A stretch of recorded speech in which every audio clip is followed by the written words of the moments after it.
Good Sunday morning. This is March 5. Ooh, we're just a few days away from my birthday, which is the 13th. And next week, listen, we're going to be doing replays again because your boy's going to be in Dubai for his birthday. Follow me on Instagram right now. Follow P.I.L.L Method on Instagram right now. So you will be able to see our pics from Dubai, videos, reels, the whole 9 yards. We're going to be sending that back so you can see what's going on. I want you to know today, we were inspired for this particular show by the housing market. By the way, my name is Don Daniel, founder of P.I.L.L Method International, a better way to eliminate debt. And for 17 years, we've been helping people to understand amortization schedules, how to borrow money at a discount, how to leverage the heck out of that money and pay the bank back pennies on the dollar for the use of their money. I don't like paying retail for anything. Listen, we're going to show you how to get your money at a discount even after you've closed on the loan. How about this? You closed on the loan, you go back maybe a few months later, you met the P.I.L.L Method, and you say, I got this 75% off coupon. Now, I'd like to cash this in. Your bank has no choice but to honor it. Let's show you how to save that money, everybody. We got somebody on the stage. Broderick, how are you, sir? I see you raised your hand. And what is it? And if you're talking, we can't hear you. There you are. Hey, how's it going? It's going, man. It's going well. What's up with you today?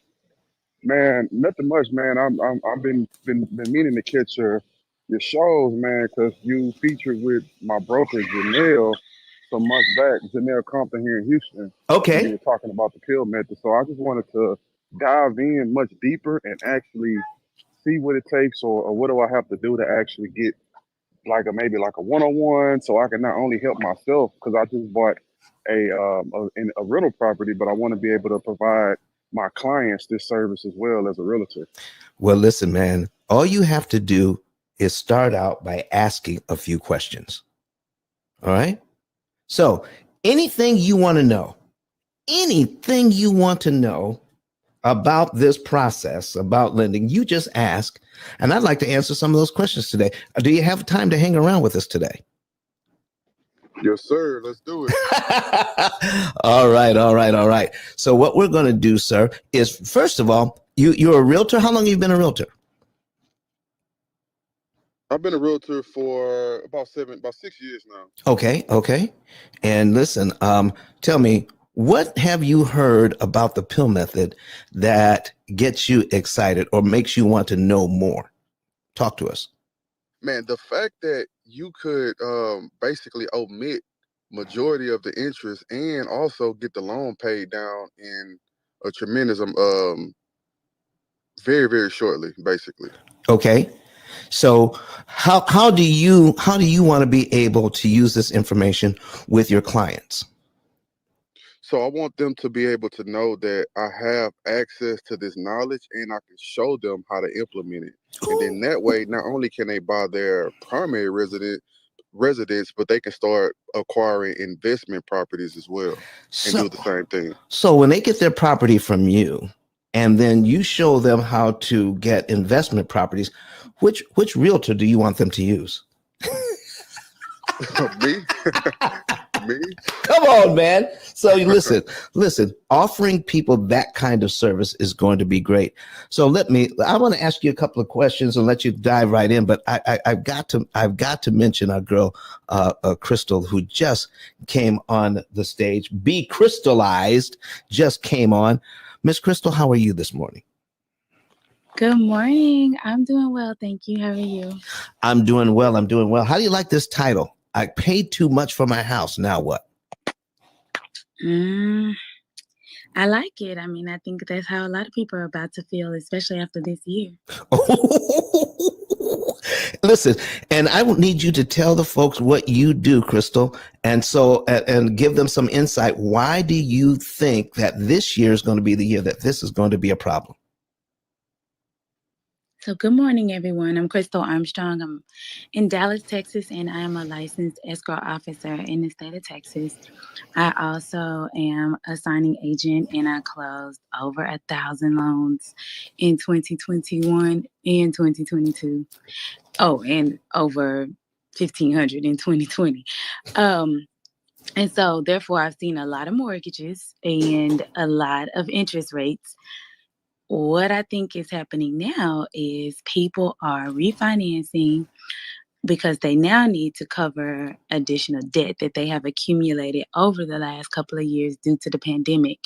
And they're refinancing at really high interest rates to get extra money out, consolidating debt. And now they're adding all this debt onto their house, which is going to cause them to pay a significant amount more because they are not using the P.I.L.L method.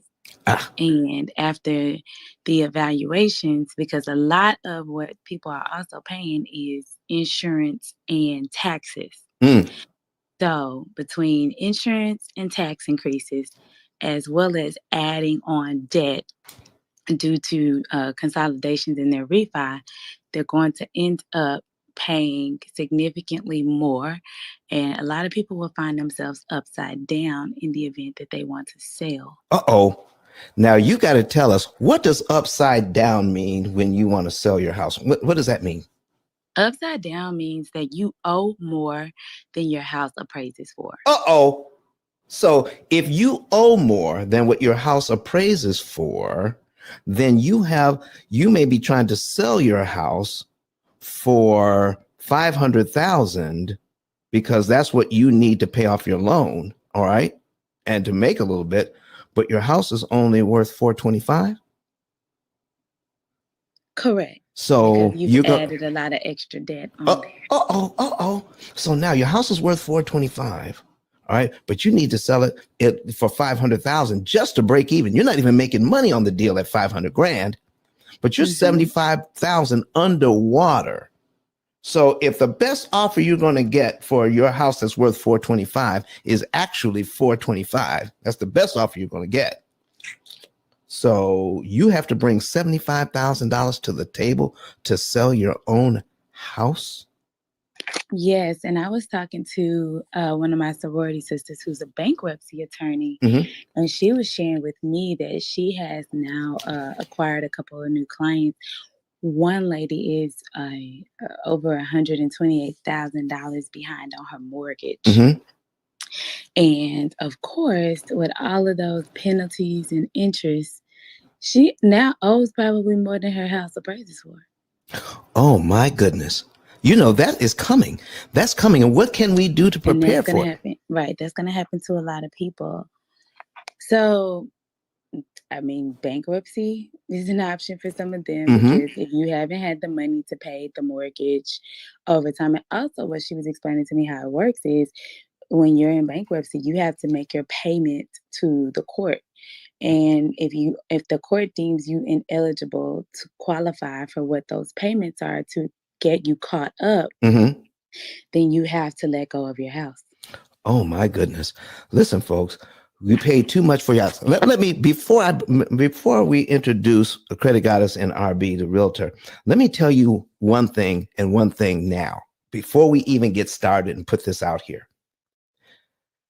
You should never, ever feel bad about providing a house for your family when the market was white hot.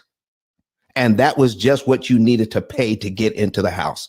You overpaid for the house, yes, but nobody here blames you for that because you're providing a home for your family. There was additional information. We're going to provide additional information you didn't have before so that so that you can now deal with the situation you're in and be better positioned to deal with situations in the future. It is not your fault that you didn't have all of the information if no one was providing the information. We want to make sure that this is a space where we can provide you information so that you can be better suited to navigate these financial waters better. But I want to make this abundantly clear. If the information you needed was not being supplied anywhere else, don't ever blame yourself for providing a house for your family. That's where we're going to start today. So, Credit Goddess, how are you this morning? I'm great. How are you? I'm doing well. I see you got your partner here. Y'all be doing some good work. Credit Goddess, will you please introduce yourself and tell the folks what you do and tell us what you think about this title? Oh, absolutely. Hey, everyone. Happy Sunday. My name is Rose Laura Lewis, also known as Credit Goddess. I'm all things credit score improvement strategist. I'm also a business credit coach, NAV business loan broker, and an educator in the credit space. So let me see the title. I paid too much for my house, so now what? Oh.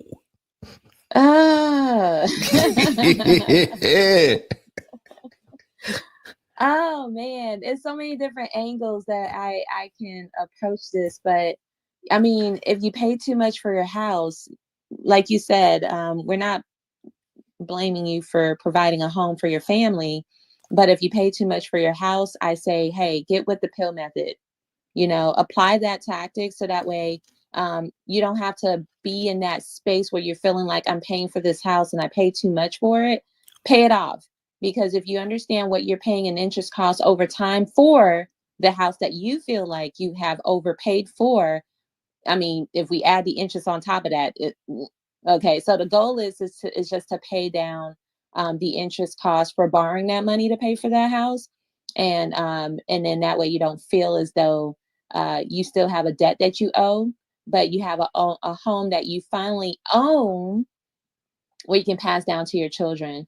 That's all I got to say about that. But let's talk about strategies on how to pay off the home. Because now that we got a home for you and your family, is now to just pay it off so you can fully own it. Exactly. So here's what I'm hearing you say. So if you're upside down, all right, because right now the market is softening in some places. Real estate is regional, folks. Here in Huntsville, Alabama, it's still white hot. There's still not enough housing here. But in other places around the country, it may be softening where houses are staying on the market a little bit longer. And and the buyers have more leverage to do what they need to do. And you might need, if you're in those areas and you need to sell your house, you may be in a position where the value of your house has dropped slightly. And it's going to cause some difficulty there. And what Credit Goddess was saying, listen, before that happens to you, right now you have a lot of interest that you're paying on the house. If you could pay less interest, that means more of your money would go to principal.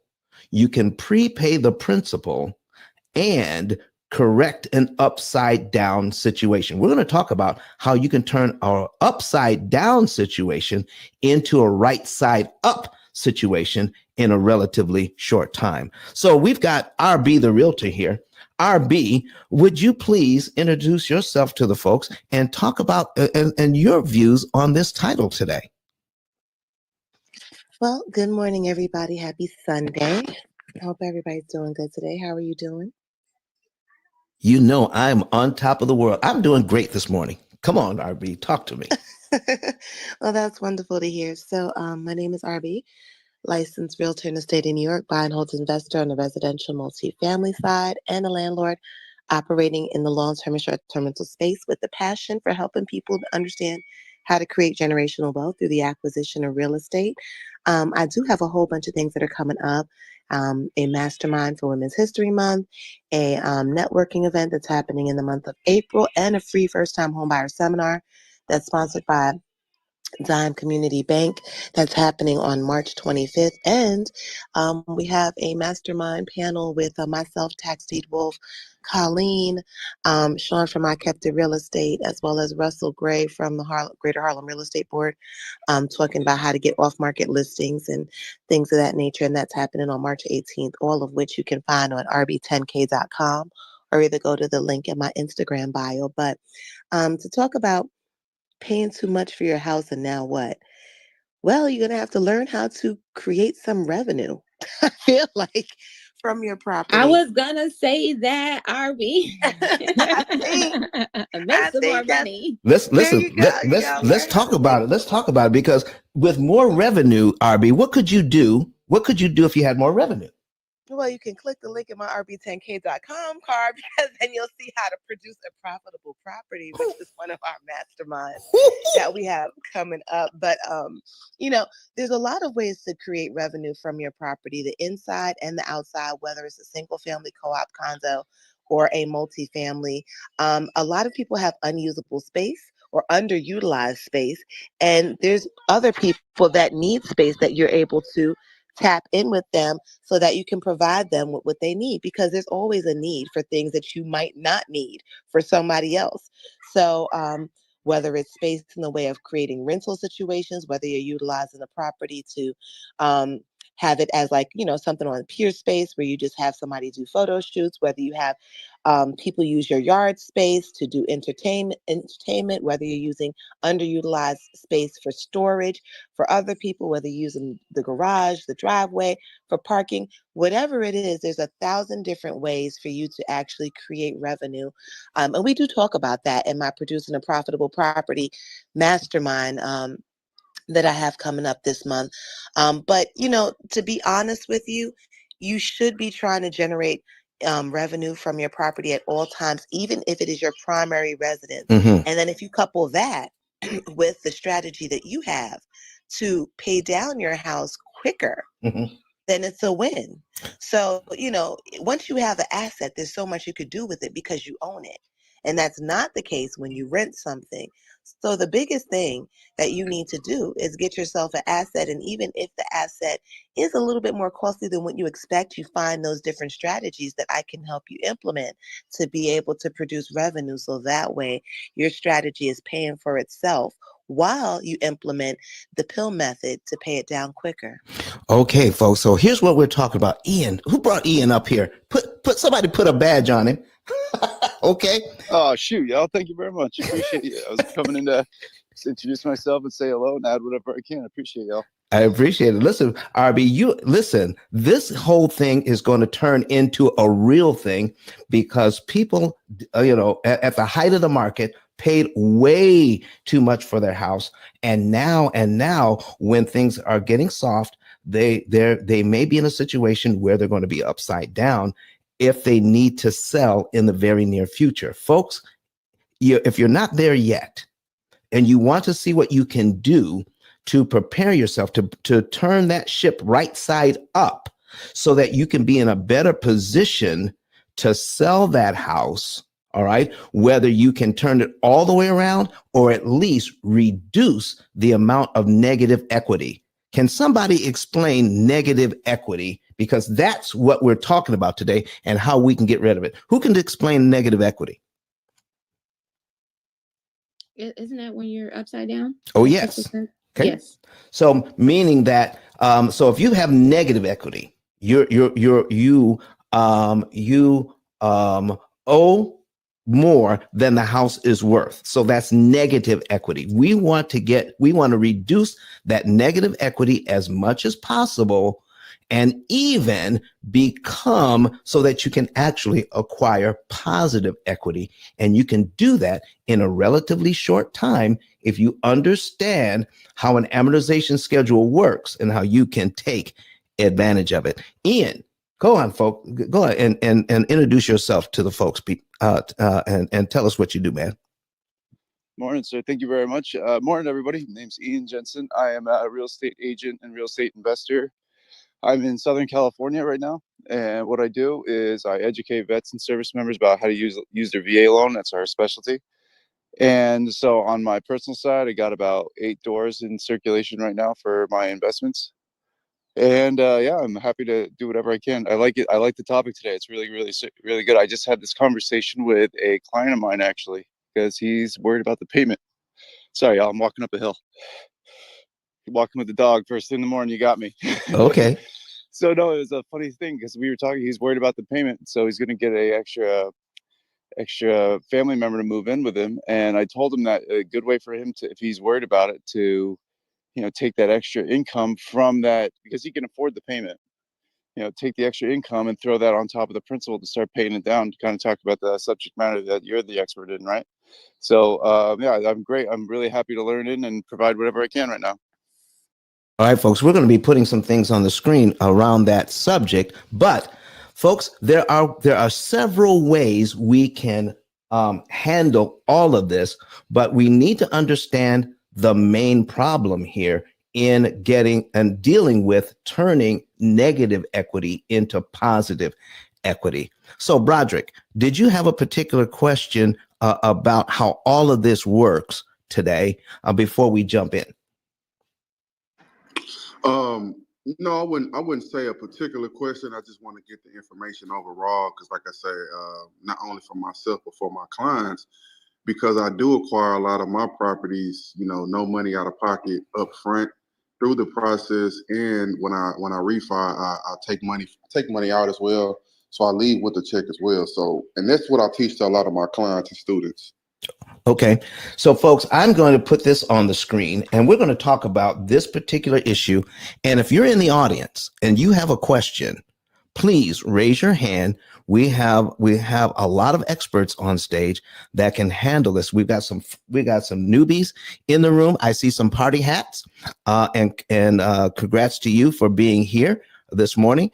And listen, follow your moderators. Some of you are brand new to this room. Follow your moderators, and anytime we're in a room, and you click that always bell, you will be notified, and then you can come in as well. So we are in the Mortgage Syndicate this morning. Mortgage Syndicate is basically on 5 days a week, Monday through Friday, from 6 a.m.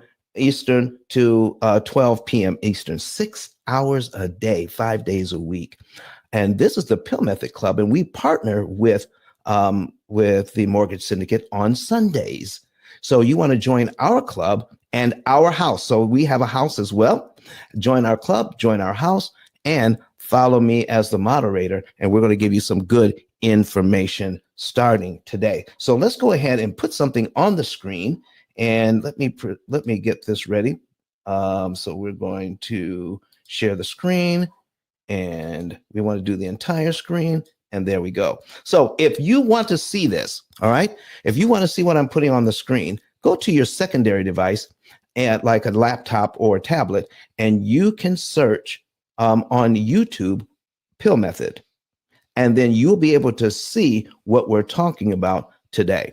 So if you're new to the room, that's what we're doing. We're live on social media. We're live on YouTube, Facebook, Twitter, and LinkedIn right now so that you can see the examples. So right now we're putting a $450,000 mortgage on screen right now at 6% interest, 360 months, that's 30 years, and $2,697.98 is the payment. So Kurt, can we go ahead and put that on the screen? And if we're having technical difficulties, you can send me a chat so we can see what's going on here. All right. So let me see. There we go. There it is. All right, folks. So Kurt Nugent is our engineer. He's bringing things up so that you can see what's happening. 450,000. So I want to know, while we're getting things ready, everybody, go ahead, share the room, ping a few people in here because they are going to want to see how we take care of this. I'm going to make this just a little bit bigger so that you can see what's going on. Here is the main problem with this loan right now. Any loan, okay, with any loan, is how much interest we're expected to pay. And it is my goal to make sure that you understand how loans actually work so that you do not have to pay all of this interest. So the bank wants $521,272.80 interest on your $450,000 loan. So folks, here's my first question. How in the world is $521,000 6% of the $450,000 you borrowed? Well, it's not. All 6% loans for 30 years. If you look over to the right here, all 6% loans for 30 years, total interest paid as a percentage of principal is actually 115.838%. The bank wants you to pay 115% more than you borrowed in interest, making this loan the total cost of the home over 30 years, $971,272. Here's my first question, everybody. Who in here that's on the stage, and I need you to respond, who in here wants to pay $971,000 for their $450,000 purchase? Okay. Who in here needs to do that? Who wants to do that? Does anybody want to do that? If you don't want to do that, say no. Okay. Put no in the chat. Somebody said no. Listen, no for me. She said heck no. Somebody said hell no. Credit Goddess said no. Nobody wants to pay $971,272.80 for their $450,000 purchase. If you are online right now, if you're online, okay, I need you to put something in the chat as well. Let me see your comments. And Anne, who's watching us on YouTube, says no. Okay, Yesi Contreras says no. All right, mi esposa habla español muy bien. She's getting me to work on my pronunciation. So I hope I pronounced Contreras correctly. And Taro Majors said no. All right. And now we have 17 people watching this online. I need you to see what's going on right now. The reason why, all right, and I need you to write this down if you're taking notes. The reason why anyone gets a loan for a house, or you can call it a mortgage, okay, it's to the true purpose is to purchase equity. You're purchasing equity. All right. I want a house. I don't have 450 grand. I go to the bank and they say, we provide a service. Here's the service we provide. We will purchase the house for you. You can buy it back from us. So the more you pay us, the more equity, the more potential equity you actually have until you have 100% equity. 100% equity means you have bought the house completely from the bank and now you're the owner. What I thought I was a homeowner when I moved in. Yeah, that's the term, but it's kind of misleading. The real term is home buyer. You're a home buyer when you move in, if you have not paid for the home, if you have not purchased all the equity from the bank. Okay, so you're a home buyer until that's done. So right now, you're not a homeowner. You'll become a homeowner when you can burn those mortgage papers and say, I'm done with you, bank. That's when you become a homeowner. All right.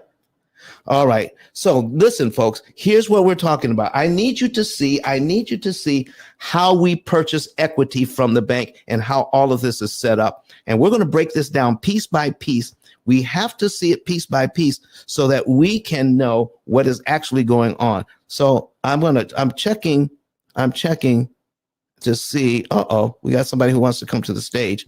So if the moderators can kind of watch the stage for me and bring up people who've raised their hands.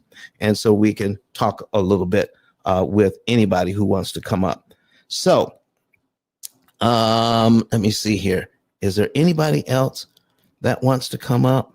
All right, I'm checking. No. All right, folks, let's understand how to read this amortization schedule and how we purchase equity. And with this basic information, then we can use RB's ideas, Credit Goddess's ideas, anybody's ideas, so that we can turn this thing around and make a bad situation a lot better. All right, so here's how we're purchasing equity from the bank. On that very first payment of $2,697.98, when you make that payment to the bank, then you have just increased your potential equity by $447.98, meaning you have increased the distance between how much you owe and how much the house is worth. Okay. Or if you are upside down in the house, now you have decreased the amount of negative equity, all right, by $447.98. If you're trying to decrease the amount of negative equity by $447.98, but you have to pay the bank $2,250 in interest to get it. Do you see the dilemma here, folks? You're trying to turn a negative equity situation into a positive equity situation, and the bank has the nerve to charge you $2,250 in interest, and you borrowed the money from them because they had it, and they said, we're going to do you a favor. We're going to buy the house, and you can purchase it from us. You just pay us back at 6% interest. Well, let me show you something here about this 6% interest and how that works. I'm going to put a calculator on the screen, and you're saying, Don, if this 6% interest, why are they charging me $2,250 to do that? So here's what's going on. We're going to put the interest rate in. We're going to put the interest rate in the in my calculator, okay, which is 0.06. We're going to divide that by 12. We get a number here, 0.0005.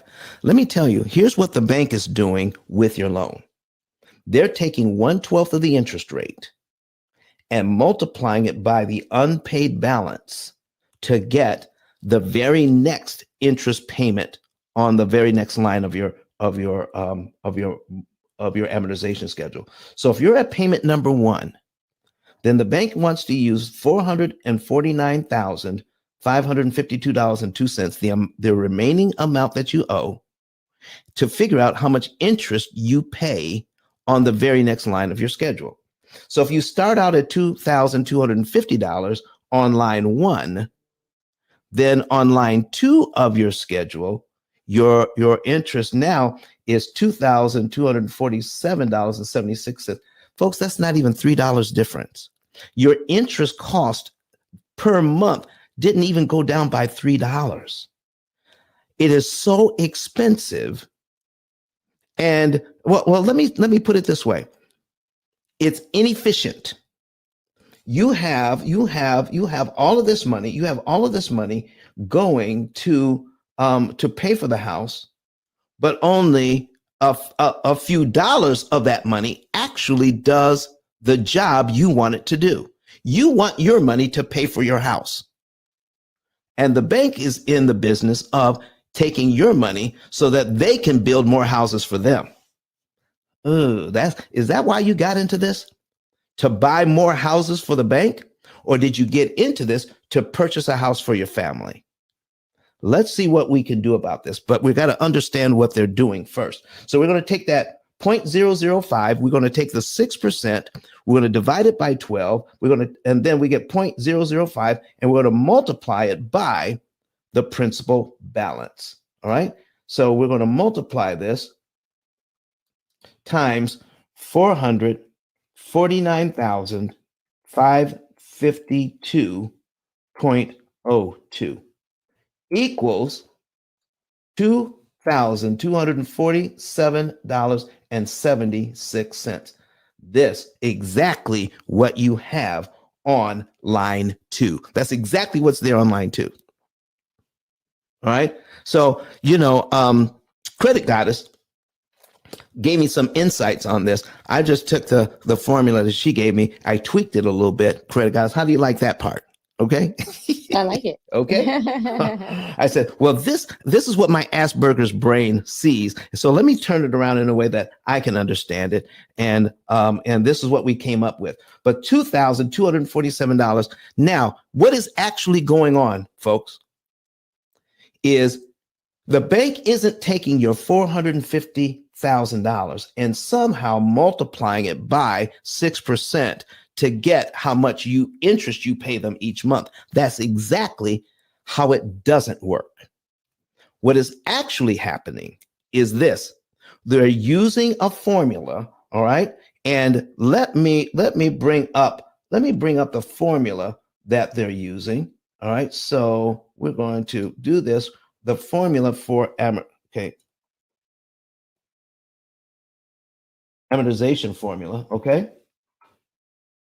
Here it is. Here's the formula that they're using. They're using this formula because it's a way. It's just one way of probably thousands of ways. But here's one way that you can borrow money, get a payment you can afford so that you can pay off your house over 30 years. It's a formula that you can use. It's a way of doing it. But the way that it's set up is it takes too much of your dollars to run it, to make it work. So here's what we're doing. So let me go back to this. So we don't want it to work that way. All right. What we want to do is see how we can make it work better. So the bank says, oh, to make this work, let me bring up my calculator again. Every month, we're going to charge you 1/12 of the interest rate every month for 360 months. Essentially, it's not one mortgage because every time you change the principal balance, they have to charge you again. So isn't that a new amount? Isn't that a new fee? Isn't that a new mortgage? Are you paying one mortgage or are you paying 360 separate mortgages? And they get to charge you each and every time. So that when you see this happening, it is so inefficient that you give them over $31,000 in 1 year. $31,000 you will give the bank to pay for your house in 1 year.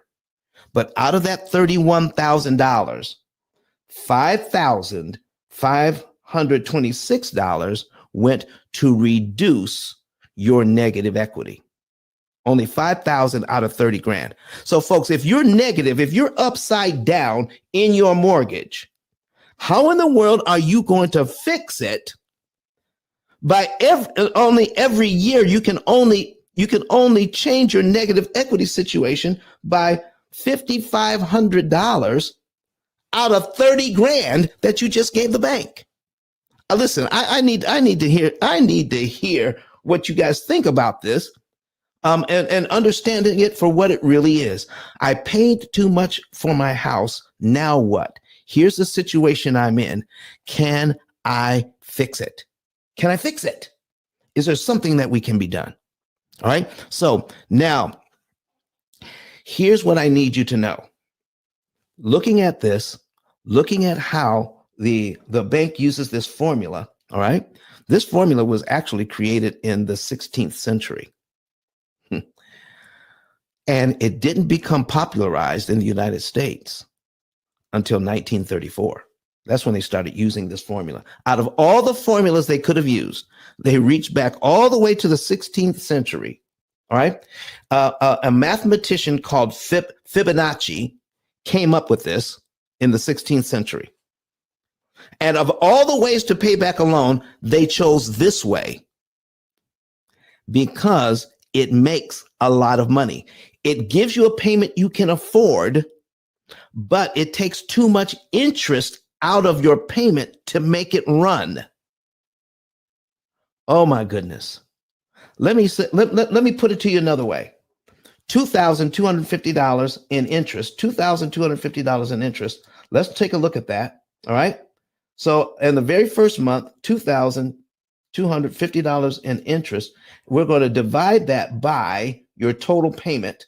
Watch this. We're going to divide it by your total payment of $26.97.98. This is what you get. 83.3. That means 83 cents out of every payment dollar. Your mortgage payment dollar. All right. The whole mortgage payment. 83 cents out of every one of those $2,600 to almost $2,700. Every single one of those dollars, 83 cents of that dollar went to interest. You're only purchasing your house with 17 cents out of every dollar. That's why if you're upside down in your house, it's going to be almost impossible to fix it just making the mortgage payment. We've got to do something else. What is the real problem here, folks? What is the real problem if I'm paying 83 cents out of every dollar in interest? Is what I paid for the house the problem? Is it trying to provide for my family the best way I knew how? Is that the problem? Were my eyes too big for my pocketbook? Was that the problem? That one. Or was my problem how much money they're charging me to use their money? Is that the problem? Oh my goodness, credit guys. You know what? Come on. Okay, so talk to me. Okay. Because I'm always like thinking of all the different ways. And, some people would say, you know what, this is highway robbery. But when we lend money to family and friends, we don't charge interest. It's free, right? And I wish that the banks would do that, but hey, they are in business to make money. But would you say the problem is that they put the amount of time to pay them back is the problem too?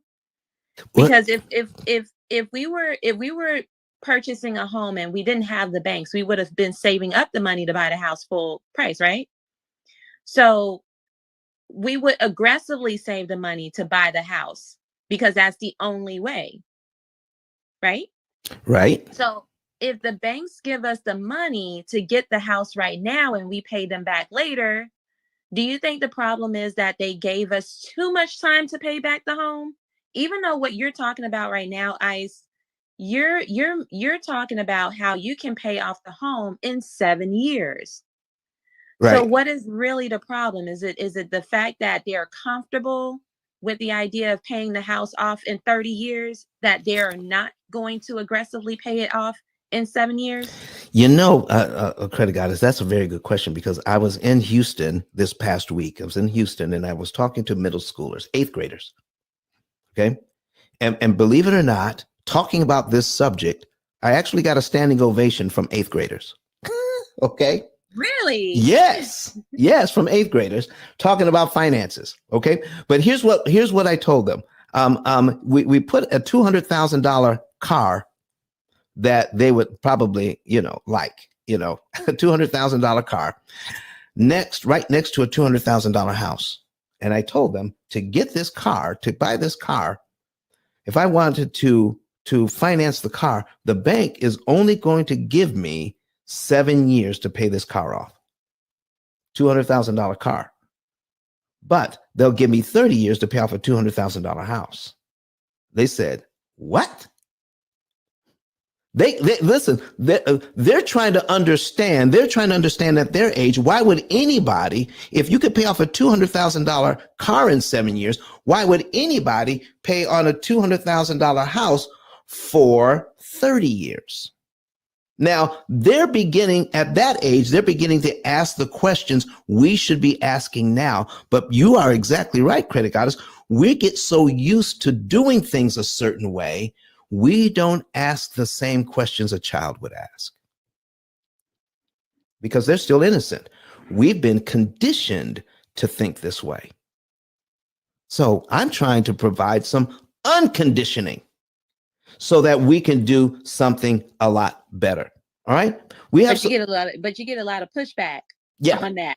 Yeah. I don't understand. Well, see, not from the kids, Not from the kids, from the adults. You get a lot of pushback. A lot of pushback because when you've learned something one way and you've been entrenched in that way for so long, you get a lot of pushback because it goes against everything that I've learned. Now I'm uncomfortable.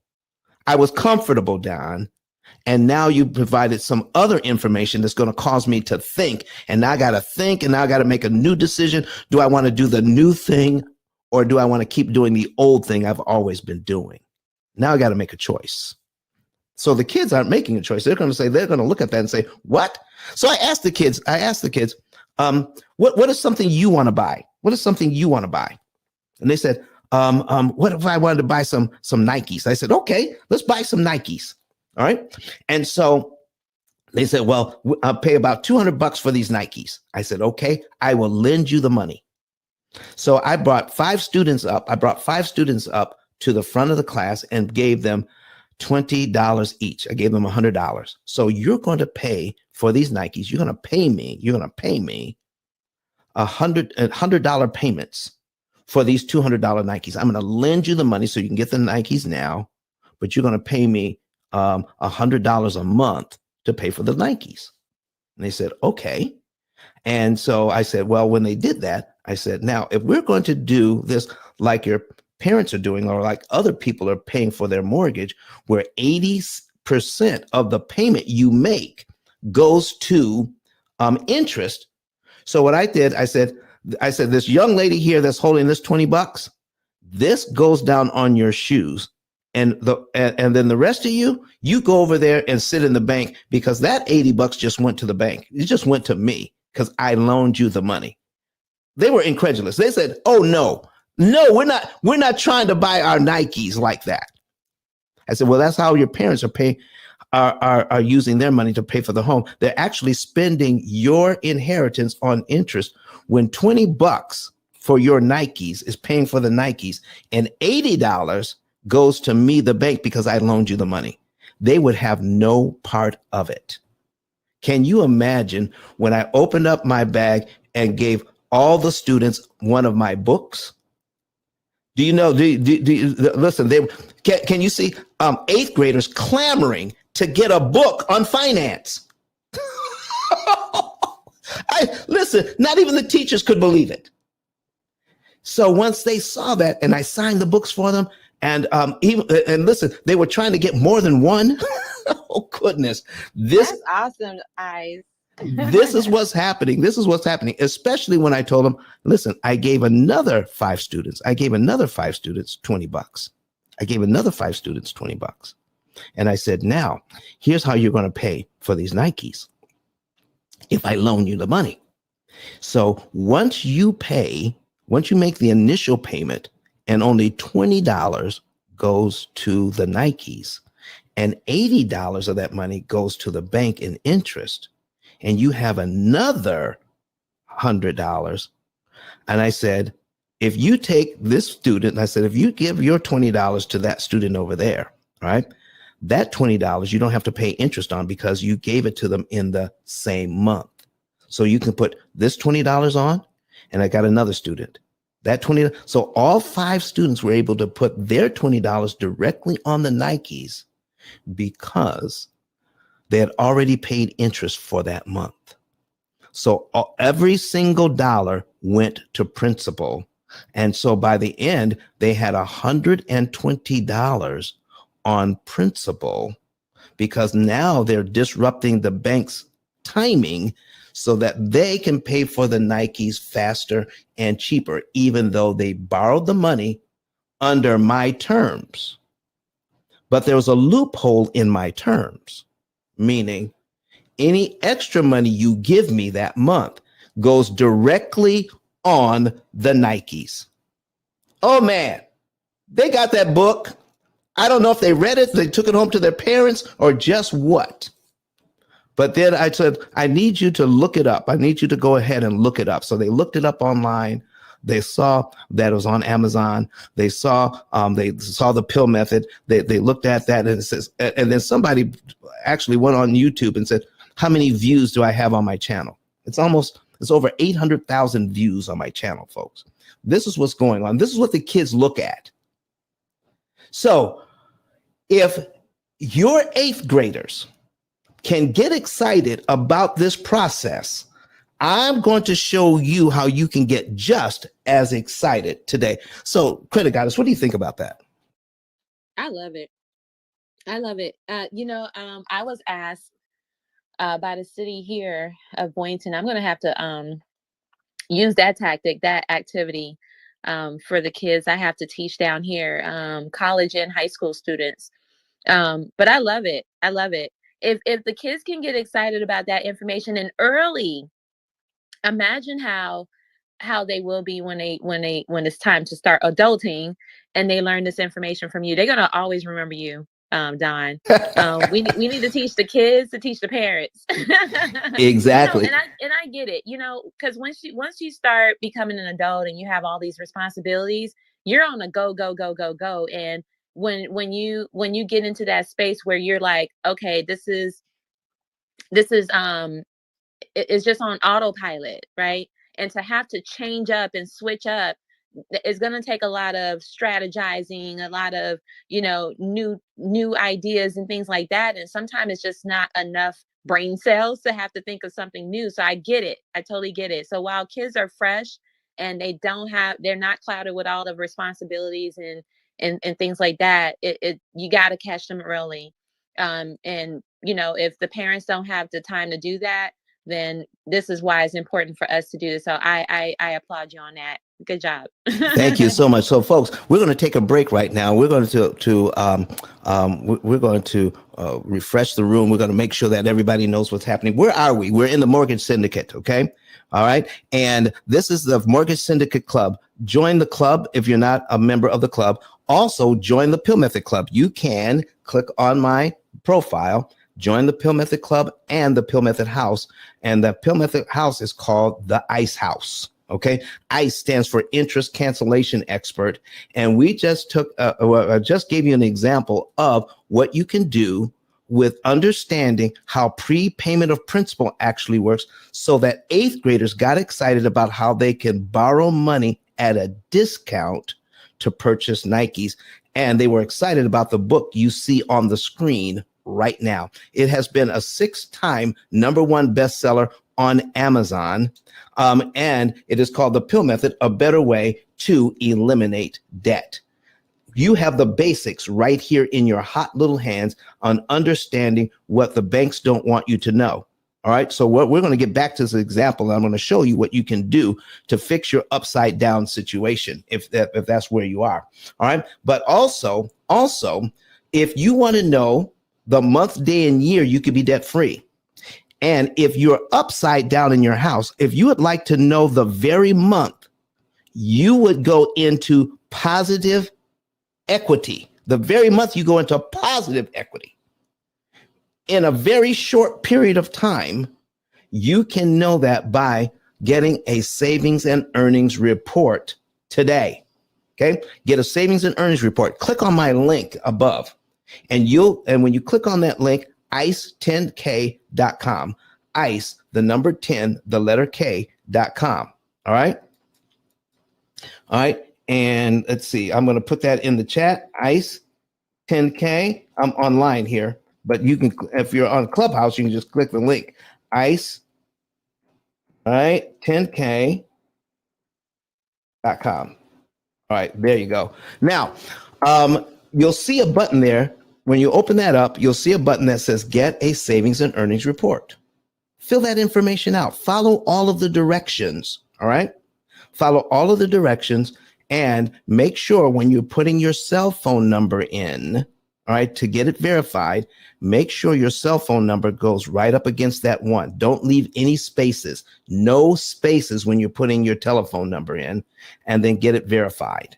We'll send you a code as as a text message. Take the code, put it back into the website, and then click on I want to save now, and we'll let you into the room where you will get to see our financial form. Fill that out, and you can know the month, day, and year you can be debt free, if that's your goal, with it usually within about 7 years.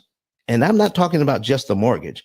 I'm talking about the mortgage, the credit cards, the student loans, the car loans, all of it in about 7 years. And then we can turn that situation of you being upside down very quickly. And we'll be able to show you the very month you go into positive equity.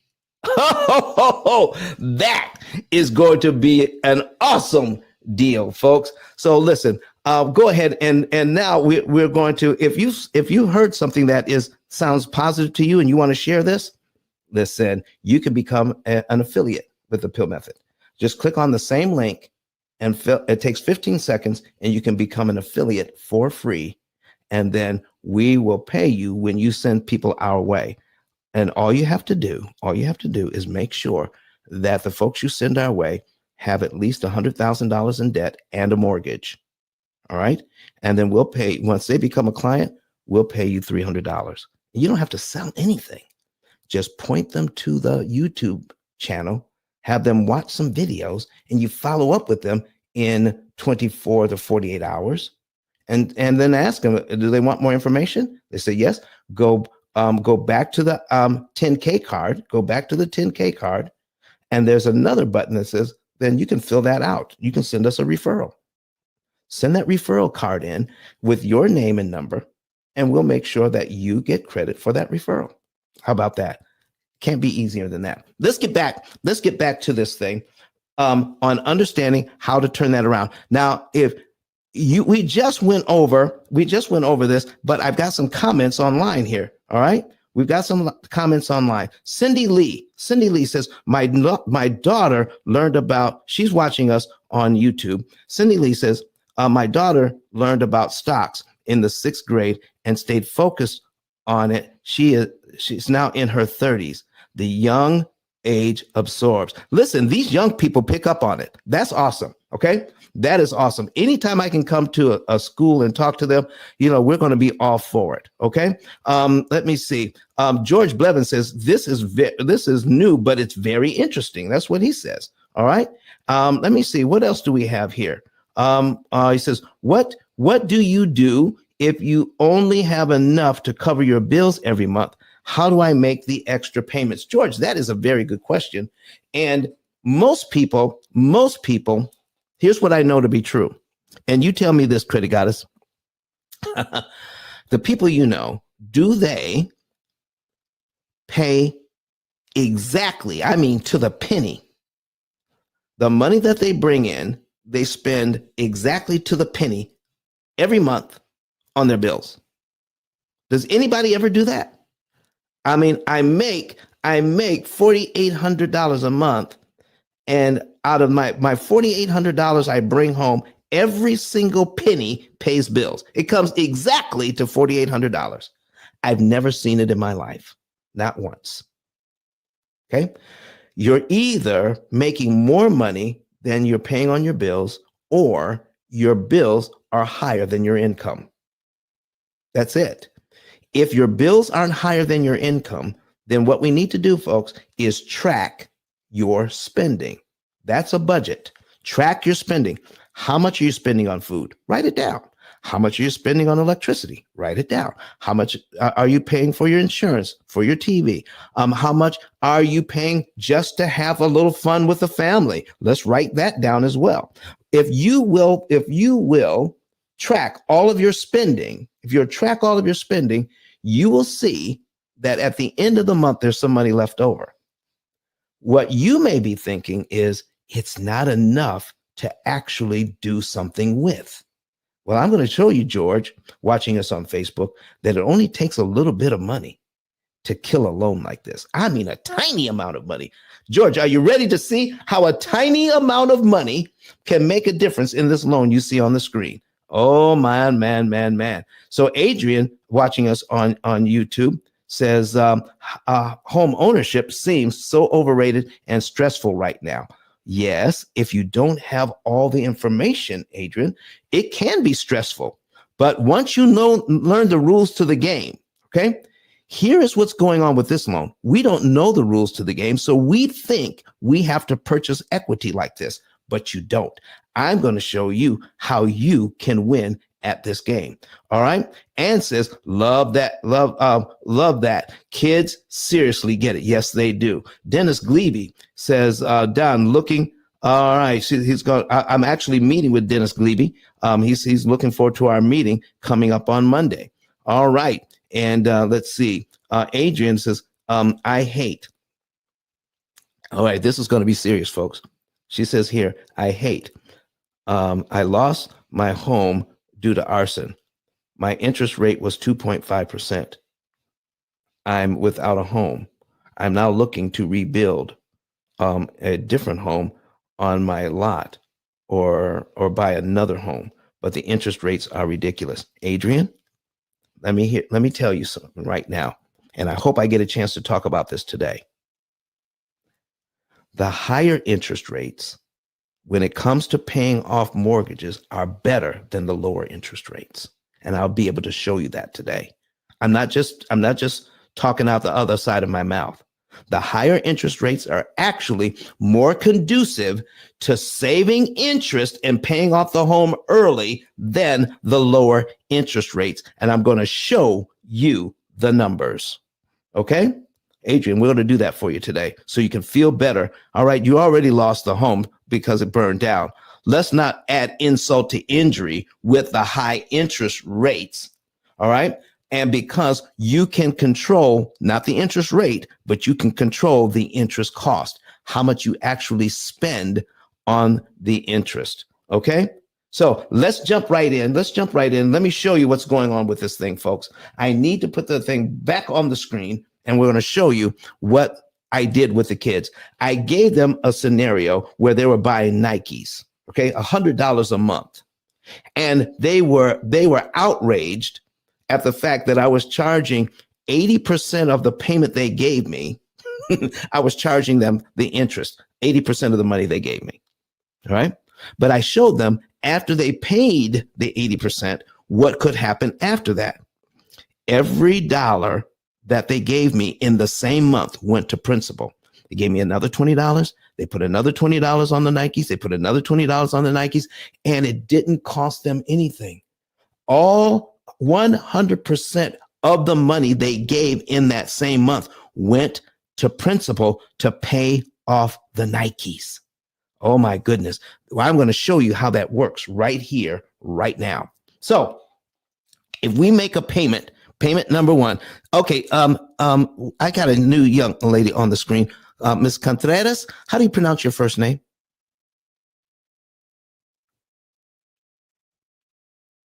If you want to speak, go ahead and hit that microphone in the lower right-hand corner and pronounce your first name for us.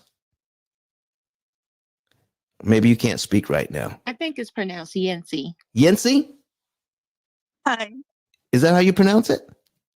Yancy. Yancy. Okay, Yancy. Did you have a question for us today? Yancy.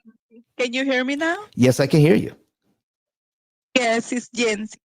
All right. Do you have a question for us? Oh no, I'm learning a lot. So Okay. Well, listen, you keep on learning, okay? All right, folks. I love it when people come to the stage. All right. Even just to say hi. That's quite all right. Thank you very much, Yancy, for coming up. We appreciate you. All right. So we're going to go ahead and mute your mic right now, and you just kind of hang out with us. All right, folks, let's get on this thing. So you make your very first payment. Let's say you make your first payment in January, and you are upset that $447 out of your money, only 17 cents out of every dollar went to pay for your house, while 83 cents out of every dollar went to the bank to pay interest. Okay. How do you feel about that right now? Start inviting some folks in here so that they can see it. All right. So here's what else we're doing. I need you to see how much principal you would pay next month, February. How much principal you would pay next month. It would be $450.22. Remember the students I talked to in Houston. Remember that. All right. And if some, because I told them I was going to be online, and some of them may be watching this right now. And I want to say, I'm not going to mention what school it was. Okay. But I want to mention, to say hi to all the 8th graders I talked to in this last week. All right. In Houston. Thank you so much for allowing me to come into your space and to share with you. I hope you read the book. I hope you also shared it with your parents. Okay, so here's what we're talking about, folks. We got $450.22 going to principal. Here's my question, and I need you to put an answer in the chat, whether you're online or in Clubhouse. Do I have to wait? If I make my regular payment in January, do I have to wait till February to give the bank this $450.22? Yes or no? Do I have to wait till February to give the bank additional monies? Yes or no? Put it in the chat right now. Let's see it. I need some. Okay, I think I see some answers coming in. Oh man, they're saying nope. I don't have to wait. I don't have to wait. All right, let's see. Okay, the answers are coming in. All right, let me look online. All right, Cindy Lee says, yes, you do have to wait. All right, Bevan says, no, you don't have to wait. Cindy, I'm letting you know. The answer, overwhelmingly, I'm getting online on Clubhouse, and here is no, you do not have to wait. So here's what we mean, okay? You have something in your mortgage. If you have a mortgage, you have like 3 paragraphs in there. It's called your right to prepay principal. You have a right to prepaid principal, meaning every time you make a mortgage payment in the same month, you can give the bank additional monies, whether it's 10 cents, $10, or $1,000, whatever you want to do, you can give them money. Cindy says, okay, she gets it now. Maybe I just wasn't clear with the question, Cindy. Let's put it on me. Okay. So here's what we're talking about, folks. If you do this, if you make your payment in January, what if you wanted to give the bank this $450.22 early? If you did, guess what? You're paid down to line 2 in January. All $450.22 goes to principal, all of it. And you don't have to pay a dime in interest to do that because you're doing it at the same month. You've already given them interest. So you get to eliminate line 2 from your amortization schedule for only $450, not the $26.97 the bank is looking for. Number 2 is gone. You're paid down to here in 1 month. So we have just decreased our negative equity by $450.22 for free. For free. It didn't cost us anything to get rid of some of that negative equity. $450. Boom. I need you to see this. Now, this $2,247.76 in interest on line 2, that went away. You never have to pay it. Because you give the bank this $450.22 early, you just skipped a $2,247.76 payment you never have to make to the bank. I need you to put this in the chat. Has anybody ever explained how a mortgage works to you like this before? Yes or no? Has anybody else besides the P.I.L.L method explained how this mortgage works? Yes or no? I need you to put it in there right now. All right. Porter says no. All right. She okay. All right. Lipitwa says no.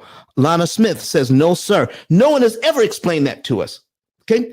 Listen, how did that ever escape our educational service? Listen, folks, if you're hearing this for the first time, you really do need to follow me. You need to follow me if you're not following me, because we're going to have more information just like that. Listen, the no's just keep coming. And somebody said, Jordan Burton said, what? Are you kidding me? He says, Jordan says, I need to hear that again. All right, Jordan. Okay, Brent, Jordan, just for you, one more time. If you make a payment in January, you make your payment in January, and let's just say you have a few bucks in the bank, and it says, oh, I need to pay them February, $450.22. If I give that early in the same month in January, I'm paid down to line 2 in January, just like the students paying for the Nikes, and I get to skip this $2,247.76 in interest they wanted to charge me, but now I made it impossible for them to charge me because I gave them the money early. And my next mortgage payment for February is actually on line 3 of the schedule. You got rid of line 2 for only $450.22. That is what's happening. Folks, continue to share this room. Ping people in. Okay. We have about 60 people in here right now. Let's grow this room so other people can learn what we're doing. Now that you've learned this, what if you had a few more dollars in the bank? Now, somebody asked me about, what if you don't have any extra money? Okay. What if you found out, folks, that you can, at the end of the month, you have some extra money and you just put it in savings. Put some money in savings. All right. Let's say after you have some money in savings, out of all the money you have in savings, let's say when you make this mortgage payment, you have some money in savings and you have enough to put $450 on principal. That's one on line 2, on line 3 and line 4, 450, 452, and 454. What if you had enough money in savings to do that? What just happened? You just killed this $2,247, this $2,200 in interest. You killed this one on line 2 and killed this one on line 3. Almost $7,000 in interest got wiped out just because of that.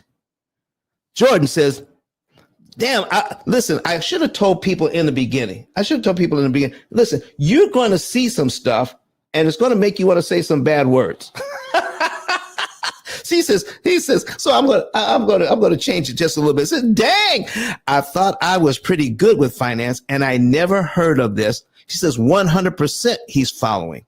He says, somebody says, what is the actual amount paid? The actual amount paid is this, sir. You make your full mortgage payment in any given month. Any other monies you give over and above your full mortgage payment goes directly to principal, and it makes it impossible for the bank to charge you interest. Okay? All right. Mikhail says, hello, Mr. Daniel. I'm on YouTube and I have a question. When you prepay, as you just said, do you have to pay the next payment for the next month, or is it fulfilled? Yes, you have a payment every single month. Let me show you what happens, Mikhail Milford, what happens. So you do when you prepay just 1 month, okay? Your next payment is on line 3 for February. That would be your next payment for February. If you make your regular payment and then prepay 3 months of principal, now I want y'all to really listen to this, okay? Because we've been talking about, people have said, all you have to do is double up on your payments. You mean a full payment? No, just the principal payments, because that's the mortgage part. The mortgage payment only has to do with the principal column here. This interest column here is not mortgage payment. It's rent on your money. So we're trying to avoid that. So just give them back the principal you borrowed, but give it back in a way that you control the timing and you control the loan. You control the timing. I'll give you money when I get good and ready. I'm going to give it to you at a time where it makes it impossible for you, bank, to charge me interest on giving you the money back. It's ridiculous. It's absolutely ridiculous the way that this is set up. I give $450 to pay down my house, and they get to charge me $2,247 in order to do it. That is ridiculous. All right. So listen, Mr. Vincent, don't come in here try to sell stuff. Okay. Get rid of you. Don't do that. All right. All right. So Contreras said, I did that. And in the first 2 years, we have paid 5 years of the mortgage just by adding the extra principal amount to the monthly payment. It is mind blowing. All right. But Yancy, here is going to be the kicker. Here is going to be the kicker. This is the kicker. How much interest did you actually pay? Whoo, Cindy Lee says, how many times can you do this? That's a good question. Sister, how many times can I do this? Cindy, what if I did this? All right, you said, how many times can I do this? Let me show you another example. I need you all to take a look at cumulative principal and cumulative interest. I want to show you how you, out of your money, can eliminate negative equity much faster at a much lower cost. So 1 year into this, you would pay this loan down by $5,526.09. That's how much you will pay down this loan in 1 year. Look at how much interest the bank wants to charge you. $26,849.67 of your hard-earned money just to pay it down. Okay. So D Dub says, what's your account on YouTube? Go to P.I.L.L Method on YouTube. If you're new to the room, go to YouTube and search P.I.L.L Method, and you can see this online. All right. If you're new to the room. All right. So here's what we're talking about, folks. Here it is. Let's just say, Cindy, and this is for you. Cindy, I got a question for you. Okay. Get ready to type. If I know I'm going to give the bank $5,526.09, if I know I'm going to give that to them, all right? All right, so watch this. Listen to this. Do I have to pay them the $5,526 in 12 monthly installments? Do I have to pay it like they want me to? Yes or no, Cindy? Cindy Lee. Do I have to pay it in 12 monthly installments? Yes or no? All right. Anybody else can answer as well. Okay. But I just wanted Cindy to kind of feel like we were including her. Anybody else can say yes or no. That $5,000 that the bank wants me to pay them in 1 year, do I have to pay it in 12 monthly installments of the $400 payments that they want to take from me? Do I have to do it that way? Kathy Sims says no. Cindy Lee says no. So listen, folks, listen to this. So if I wanted to, then I could give them this. If I wanted to give it to them in 1 month, on the very first month, would I be paid down to right here in January in 1 month? Would I have $5,000 more in equity in just 1 month instead of waiting a whole year to give it to them? Valerie Robinson says no. George Blevin says, I don't know. George, I'm going to listen. Thank you for your honesty, but here's what's happening. You could give that money, if you had it, you could give them this money, $5,526.09. Let me show you what's happening here. Okay. Folks, it's as simple as this. I owe $450,000 on this mortgage, $450,000 on this mortgage. We're going to give the bank the $5,526.09 in 1 month, not over 1 year. So we're going to subtract the $5,526.09 in 1 month from what I owe, and it equals $474,473.91. The exact same number that's right here. So folks, if I had the money, why wait to get my equity? I can get it in 1 month. And my next mortgage payment, if I did that, would be on line 13 of this amortization schedule. I just knocked out 11 payments I never have to make. I just got $5,526 in equity, not for $26,000, but for the $2,250 on line one. I just got my $5,000 in equity, and I just saved $24,624.93. I never have to pay the bank.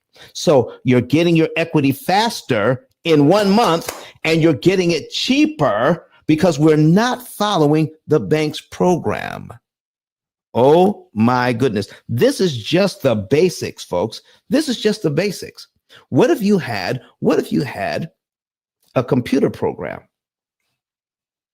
that takes a look at all of your finances at once and says, move this much money in this month on this day of the month and apply it to this loan.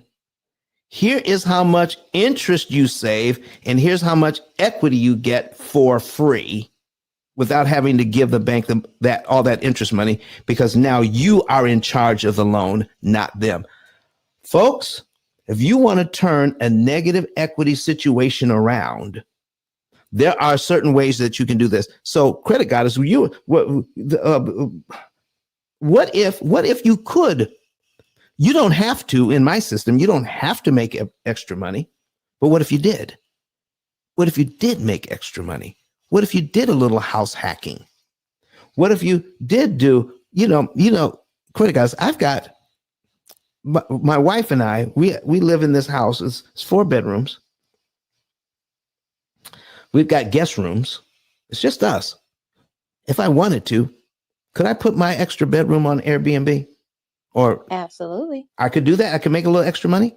Yeah, of course. So what It if only makes sense. It only makes sense. Like if we think about it, a lot of times if we kind of consciously think about it, the bills that we're paying is like, oh my gosh, I gotta get up, go to work, make money, pay bills. But what if you have someone else paying it? This is where you open up the opportunity, like RB said earlier, creating a profitable property. If you have extra rooms that you're not using, why not turn it into an Airbnb, a short-term rental, and their money is paying your bills? It's all part of group economics. I think we need to start thinking more of that instead of just being responsible for all of the bills. Share the bills. That's my thought on that. Well, listen, I just came, like I said, I just went to Houston, and my next car, I wanted to be an electric car. Okay. And I had my eye on, like a Tesla. So guess what I did when I got to Houston? I went on Turo and I rented a Tesla. I paid this guy who owns it. He's got this car he's not driving. And I rented it from him for 2 days. And I paid him. Do you have an extra car you can put on Turo or any other platform that's out there, ride-sharing type platform? You can make extra money from renting out your car. People will pay you to rent your car. Take that money and some of that money and apply it to principal and save a ton of money. Let me show you something else. If people say, listen, I don't have a lot of money, Don. I don't have a lot of money, but you don't need a lot of money. So can you help me with this example, Credit Goddess? Can you help me? Yes. Okay. All right. So what I need, could you pull out a calculator, please? Yep. Okay. And in your calculator, I need you to put in your calculator $2,247.76. 2,400. 2,200. Oh, 200. $47.76. Uh-huh. Okay. Now I'm going to put something in my calculator. If we prepay the $450.22, we don't have to pay all of that interest. But someone says, what if I don't have enough money? So I'm going to put $450 $450.22 in my calculator. Okay, let's say I only have half that.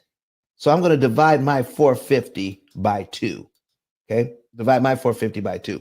Now I have $225.11. If I can prepay that, how much interest would I save?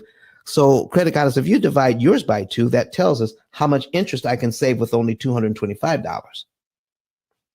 $1,123.88. Folks, is it still worth it if I only have $225?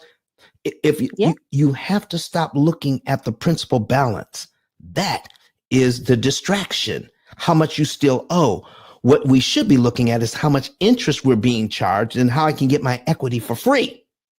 There you go. So credit cards, I don't have $225. Guess what? I'm dividing mine by 2 again. I'm dividing mine by 2. I only have $112.55.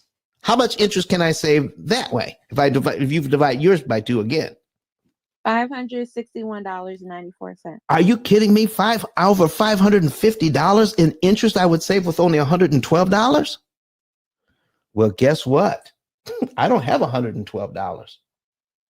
I have half that. I have $56.27. Credit cards, how much interest can I save with $56? $280.97. Lord have mercy. Come on. Are you kidding me?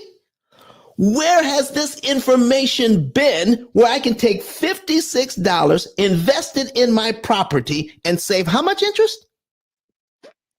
$280.97. Lord have mercy. Okay, we're going to do this one more time. Can I do it one more time? Let me divide this by 2 one more time. Divide it by 2. Okay, divide it by 2 one more time. I have $28.13. $28.13. How much interest can I save with that? $140.49. Are you telling me so? A dinner at what is it? What is it? Something Bees. What's Applebee's. Applebee's. A dinner at Applebee's, $28. Okay, I could take that money and save me how much interest? $140.49. Wow. So folks, are you getting me, guy? That you don't need to have a lot of money. That's a distraction. Listen, I want to know what I can do at $14. Okay. I'll divide this by 2 one more time. I want to know what I can do at $14. See, there's no excuse, folks. There's no excuse not to prepay. Even if I have $14, I can save how much interest? $74. $74. My $14 applied to principal can save me $74 in interest. I never have to pay the bank.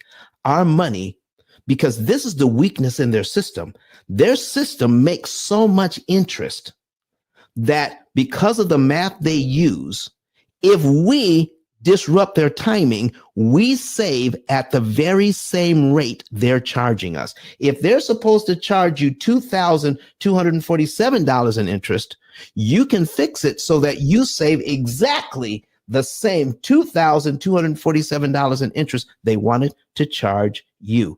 And now you're putting money on the debt and turning your negative equity situation into a positive equity situation a lot faster and a lot cheaper.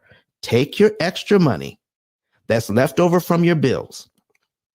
Take your extra money that you may get from renting something out. Take your extra money. Do you know there are people that if they live close to a stadium, they're renting their space around their house for parking? Come on, folks. There's several different ways we can take advantage of the property you're in to make sure that you can turn the negative equity that you have into positive equity in a very short time by using this math. All right, folks, I need to hear from you. Does anybody else have anything to say, anything to ask about this situation? All right. Because we have 30 minutes left in our 2-hour show. 30 minutes left in this 2-hour show. Is there anything else we can show you that will impress you enough to get a savings and earnings report? Because if you don't have another question, I have another example to show. All right. George Blevins online from Facebook says, can you do the same for auto loans and credit cards? You better believe you can. In fact, we want you to know that when you're working with the P.I.L.L method, you put in all of your debt, not just your mortgage. In fact, the more debt you have, I'll show you the better off you are. I can take somebody, believe it or not, Credit Goddess, if they can pay all their bills, I can help somebody pay off all of their debt faster if they have 13 different debts than if they had just one. That's right. If they have 13 different debts, I can help them to pay off all of that debt faster than if they just had one debt, just the mortgage. So the more you give me, the better off you are. Hide nothing, keep nothing back. Do not, you see, we get happy when people have a lot of consumer debt. And some people, when they come to us, they're a little embarrassed about the fact that they have a lot of consumer debt. Don't you ever feel that way. You come to us.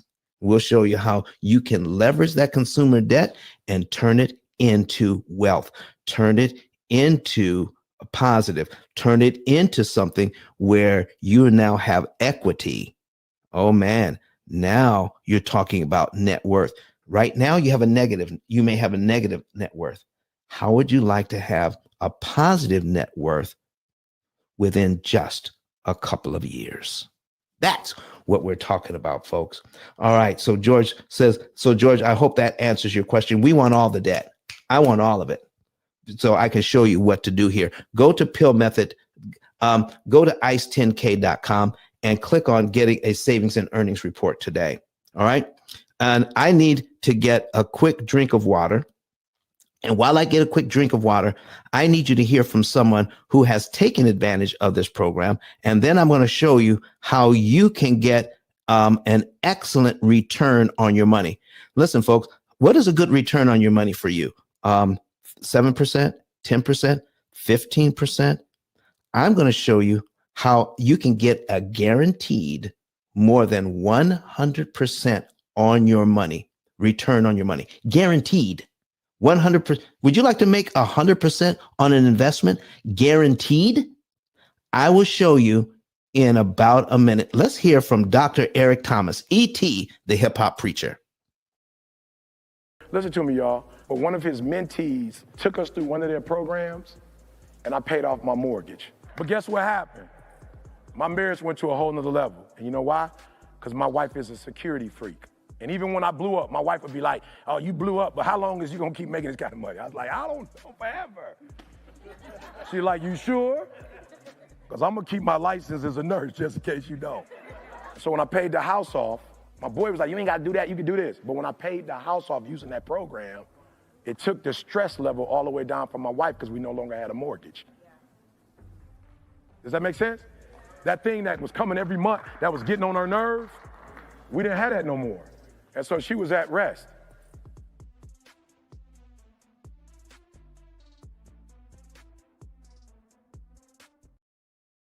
All right, ladies and gentlemen. So that was E.T., the hip hop preacher.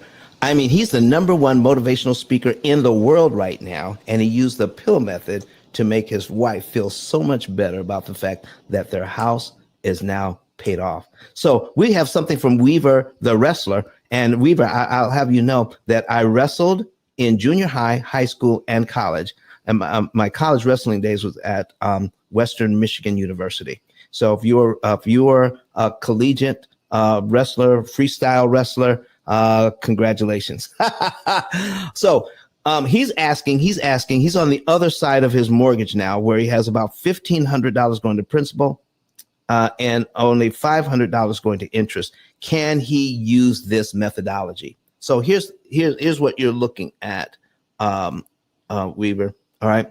So if you want to understand this, you have a certain amount of interest you have left to pay. So the question is, as I pay off my house, do I want, of all the interest I have left to pay, Do I want to pay even less than that? Okay, that's the question.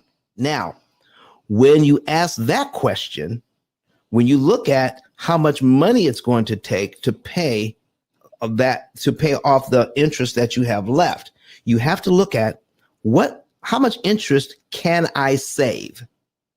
But when you're in your situation, Weaver the wrestler, okay, Weaver wrestler, guess what? You also have to think about, could I use that money to invest to make more money somewhere else?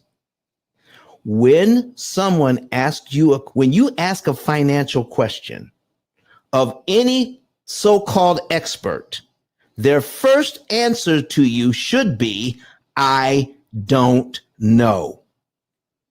We have to do the math to figure it out. How much interest can you save because of your income, but also how much money could you make in the same amount of time you have left to pay on the mortgage? So we have to do some math. It's called opportunity cost calculations. I can use the money to save interest. How much? Or I can use the money to make interest in a safe investment. How much? And that will tell you if that's something you want to do that's going to be financially feasible for you. Now, if your goal is not specifically saving money, let's say you have a goal that says, I have to, I want to, I need to pay this house off sooner. I'm getting ready for retirement. We're moving out of the country. Whatever it is. Okay. Let's say it's not about making money. Maybe it's a goal of just having it paid off.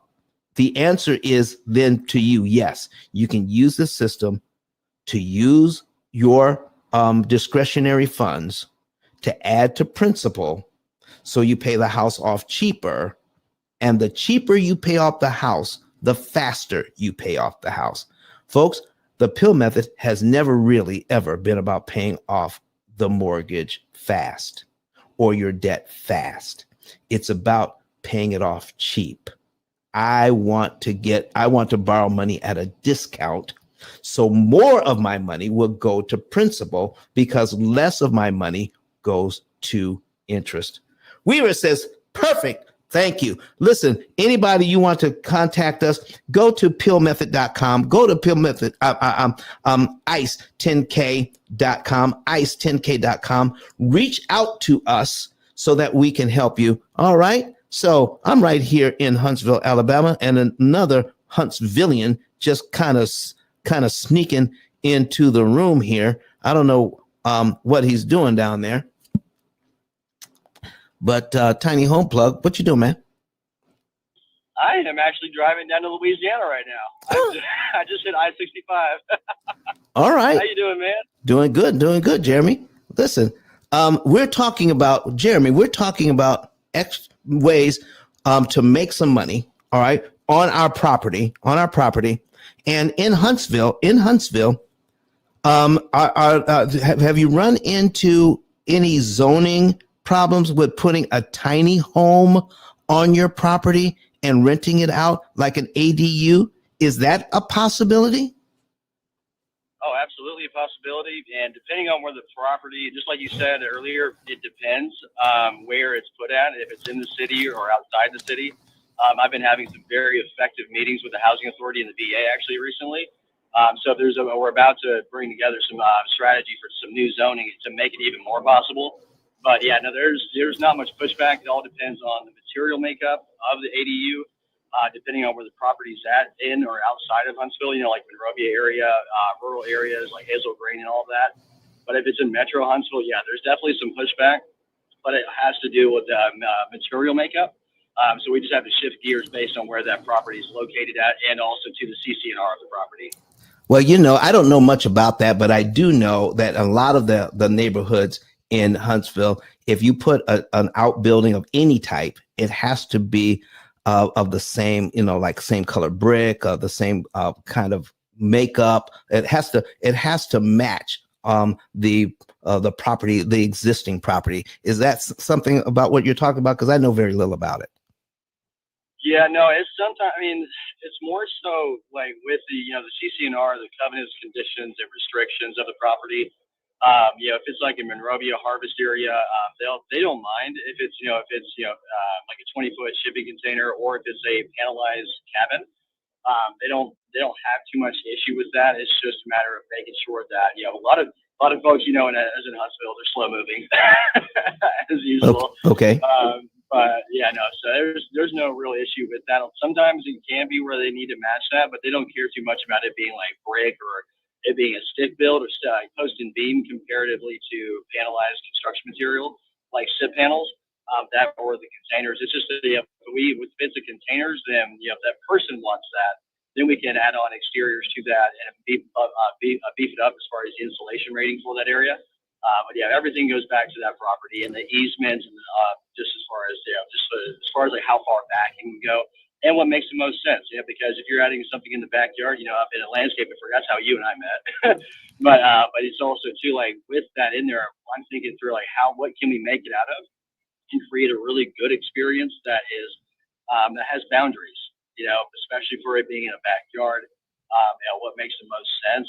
So a lot of that material makeup goes back into the wall panels, the electrical, the plumbing, the foundation components of that based on that property and Okay. what they're willing to allow. Okay. Well, listen, I got you there. So here's what we're looking at. I'm going to show one more example because I promise how people can get a fantastic return on their money, 100% return on your money, not just 10% or 15% or 25%, over 100% return on your money guaranteed. And I have you and RB here for the rest of the time. We're shutting it down at the bottom of the hour. All right. We need to talk about you don't need to make more money to get equity cheaper in your house and faster.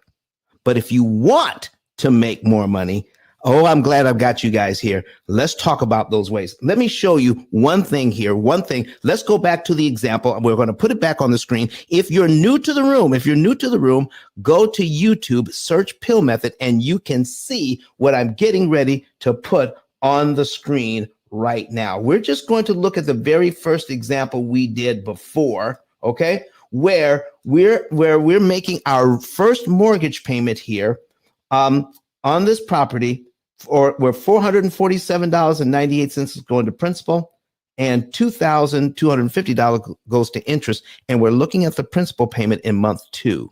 So let's say we made our first payment in January, principal payment in month 2, or which the bank was looking for in February. And we talked about paying that $450 early, paying it in January. If we pay it in January, that means because of how the amortization schedule is constructed, this is why people who work in real estate, work at the bank, work at your credit union, unless they do some outside study, they don't understand how an amortization schedule works. So the information we need to take advantage of the amortization schedule is not there for us. So it's not your fault that you don't know this. It's not being taught anywhere. So here's what we just found out. I can prepay $450.22 in the same month I make a regular payment. That means that's $2,247.76 in interest I don't ever have to pay. And my next mortgage payment is on line 3. I need you to see what happens, how you figure return on investment. Return on investment. Okay, so my return on investment, if you have to understand, a penny saved is a penny earned. That is very important. And I'm writing a whole thing on understanding that interest saved is still important money. Interest saved is important money because you're paying to get this equity otherwise.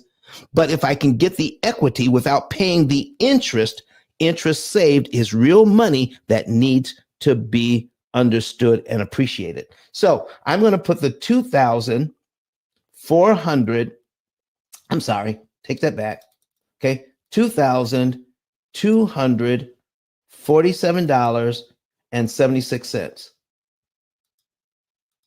All right. And I'm investing $450.22 into my equity. I'm giving that to the bank so I can get that additional equity, or reduce my negative equity by another $450.22. So I divide it by $450.22. I move the decimal place 2 places right to here, and that's a 499% return on my money. I'm investing $450.22. I'm instantly got that equity for free, and I just reduced my overall interest cost on the house by exactly $2,247.76. That is a 490. That's 500% return on your money, folks. Why wouldn't you use $450 that way if you had it? Okay, listen, has anybody ever explained how an amortization schedule can work in your favor before? So in our last few minutes here, RB, I know you have a list of stuff people can do to take their property and make it more profitable. Can you share with us some of the ideas, and how can they get a hold of you to get to the entire list? RB, are you there with us? Until RB can come in. Jeremy, just give us some ideas of how we can use these tiny homes to make more money. You know? Are we speaking in terms of a homeowner or a commercial? Listen, we have a situation here that some of people who got their house at the height of the market paid more than asking price. And as the market softens, they're going to find themselves upside down in their property, especially if they're going to get ready to sell. So we're looking at how can we make extra money through ADUs or tiny homes in general. Just give us some ideas how me as homeowner or even an investor can make some extra money with tiny homes. Absolutely. So the biggest thing is about positioning in the demographic that you want to serve. There's ways you can do it with short-term rental, and also too as a corporate housing. Because what's interesting is that with the ADU, depending on the square footage that you're allowed to put in the backyard, you can do short-term rental and package it, position it, do your own direct booking, do what you need to. Okay. But also as well with midterm stays. Okay, you can expedite that as well. All right, so let's break it down. You said first, we can do what? We can do a short-term rental. Correct. We can do midterm stays. And what was the third one you mentioned? Well, I was saying midterm stays as corporate housing. Corporate housing. So that way. Break that down for me. What does that mean? Corporate housing. What does corporate housing mean? Organizations being a master tenant and they have employees, whether they're on contract, whether they're they're on contract, whether they're contractors, engineers, just traveling professionals. So they'll stay at 3 months at a time. Wait a minute. Are you telling me I can contact somebody like Northrop Grumman or some of the other industries here around here in Huntsville? I can contact them, and there's somebody in charge of finding housing for their employees they bring in for short stays? Correct. And it's the person over the corporate buying side of the organization is who you need to reach out to establish that relationship with to become a. Wow. The Matrix has you, man. The Matrix has you. Come back in as soon as you can. Oh, is that better? Yes. Okay. I was saying that, remind me your question again. Sorry. You were talking about how corporations, how you can contact them, who's in charge of that. Oh yeah. Sorry. So the person who is over the corporate buying side of the organization is who you'll want to reach out and establish a relationship with and become an eligible. There you go, folks. So, Jeremy, how can people get a hold of you if they're thinking about, listen, I don't want to be upside down and I got this property. What's the best way this is just one thing you could do if your covenants and restrictions and blah, blah, blah, blah, blah that you were talking about will allow me to put an ADU on my property, a tiny home, but that I can rent out either short-term rental, midterm corporate rental, or even long-term. How can they get a hold of you if this is one of the ways that they want to increase some income? They can shoot me a back channel or go to tinyhomeplug.com and go to the contact page, and the application's right there. My calendar is the last question on the application. Wow, wow, wow. Folks, we're talking about turning a negative equity situation. I paid too much for my house. Now what? What can I do? I showed you the math here, how you can get your equity a lot cheaper and a lot faster and turn this thing around. All right, RB, flash your mic when you can come in and give us some ideas about what we can do to make more money with our property. So, Credit Goddess, are you still here? Or are you talking to RB? Because listen, they have a lot. That's probably it. Yeah, listen, they're working on stuff, man. They're working on some fantastic stuff for people who. I need you to follow RB. I need you to follow Credit Goddess. Credit Goddess has a club here called Cream. RB is always doing fantastic networking events in New York. So if you're in the area, follow these folks. Follow these folks that we have on the stage here. Follow me, follow the club, follow P.I.L.L Method, and follow our house, the Ice House. And we're going to keep continuing to give you more information like this over and over and over again. Let me check the back channel. It says, P.I.L.L Method, can you explain? Oh, P.I.L.L Method stands for prepayment of principal, isolating the principal amount, leverage, and liquidity. I explain that in my book, and we're going to go over that, my book, in just a second. All right. And so let's see here. Just listening. All right. Let's see. Cynthia, I'm on YouTube, but I don't see the live show. Can you tell me how to get there? Oh, you have to go to P.I.L.L Method. You have to search P.I.L.L Method. Put it in the search. All right. And then you'll be able to find it there. All right. And somebody asked, Mike asked, does the system work with a car payment? Yes, it most certainly does. We have people all the time. Daniel Cunningham, everyone buying a house right now is overpaying. That's just the housing market we're in. You're right about that.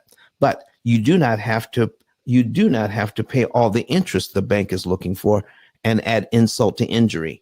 All right. Let's see how you can get that equity in your property faster and cheaper. That's what this is all about. All right, D says, does it have to be at the same amount each month? Absolutely not. All right, our program will tell you exactly what to do and when. Let me bring the program on the screen for the last couple of minutes here. All right, so we're going to put a demo on the screen of what the program looks like and a little bit about how it works. So we're going to bring that up. Let me see if I've got any more. Cynthia McCarter says, or rent out a room to she says, rent out a room to a traveling nurse. Yes, yes, yes. You could do that as well. Traveling nurses, all right? They always, listen, they need a nice, comfortable stay, and they're no trouble. I mean, he or she is kind of working 12-hour shifts. They come home, they find something to eat, they come home and they go to sleep. No trouble whatsoever. All right. I've heard this. This is a good thing to do. Mike says, and that's what we're talking about. So live stream. Yep. Click on the live stream and you can see it. All right. So now I'm bringing over, and I've got 6 minutes left of your time, folks. I got 6 minutes left before we get out of here. So let me bring this over here. This is the opportunity cost calculator, and I'm going to reset this to something just very simple here. There it is. So we're going to bring that up so you can actually see what's going on. It's not the same thing every single month. David, look. All right, David, let me see if I can find your profile. And somebody says, I need to start blocking these people. when they do this. So let me see how I can block them for coming in here and trying to sell stuff and then running out. So we're going to block you so you can't come back. All right. All right. And doop, boop, boop. There you go. And report. Don't come in here selling stuff. We don't do that. All right. And there we go, and get rid of that. So don't do that. Don't come in here selling stuff. All right. So folks, here you go. It's on the screen right now. And here's what's happening, just for anybody who wants to know. I'm going to cut to the chase. We track how much money you make and how much money you spend. And then the program says, out of the money you're able to save, we're starting this in January, but the program says by March 9, you should be able to have, John and Rebecca Jones here, should have about $3,120 in their savings account. That's after all the bills are paid. And we also encourage each one of our clients to make sure you add to your budget how much money you want to spend on the family just to have some fun. Okay? You got to put that in. Now, Mr. Ramsey says that's last. Dave Ramsey says, we're not worried about fun until you get out of debt. No, you have to worry about your lifestyle and your sanity, okay, while you're working, so that you can add it to the budget when you can see how the numbers shake out. The problem with every other program is this, folks. You can't see the outcome at the beginning. With our program, you can see the outcome at the beginning. You can see that of the $227,000 that John and Rebecca owe, they're going to be able to save $179,000 in interest they don't have to pay. Therefore, they're going to be out of debt in 7.7 years with knowing how much money they want to spend on their family every month just to have some fun. How about that? Okay, so now we can see here that we just tell the program how much we're making and how much we're spending. And eventually we get to the point where we're telling the program, oh, the program says, take $2,002 and pay off your credit card to zero, and take $1,116.97 and put it on your mortgage. That's an extra principal payment. Then the program will calculate how much interest you save, $5,435.86. And the program tells you exactly how much money to put on to the penny. So you're eliminating the greatest amount of money in interest per dollar applied. I want to thank everybody for being here with us today. All right. And then I'm going to let the folks go online here, but know this. Let's put the information back up. Get a savings and earnings report. That's number one. Get a savings and earnings report. Go to ice10k.com and get a savings and earnings report. Buy the book also. You can use the same card to buy the book on Amazon, the P.I.L.L method, a better way to eliminate debt. You can also become an affiliate where you can send us referrals and get paid. Your referrals that you send us have to have at least $100,000 in debt and a mortgage, and then you are eligible to get paid. All the information on how to sign up to become a referral partner and how to send us referrals is on that card, ice10k.com. I want to thank everybody for being here. We're going to be back here on Wednesday with more information. Kurt Nugent is our engineer, our producer that makes everything run on the back end so that you guys can see everything. And I want you all to give him a great shout out and look him up as well if you want to do live videos to get your message out.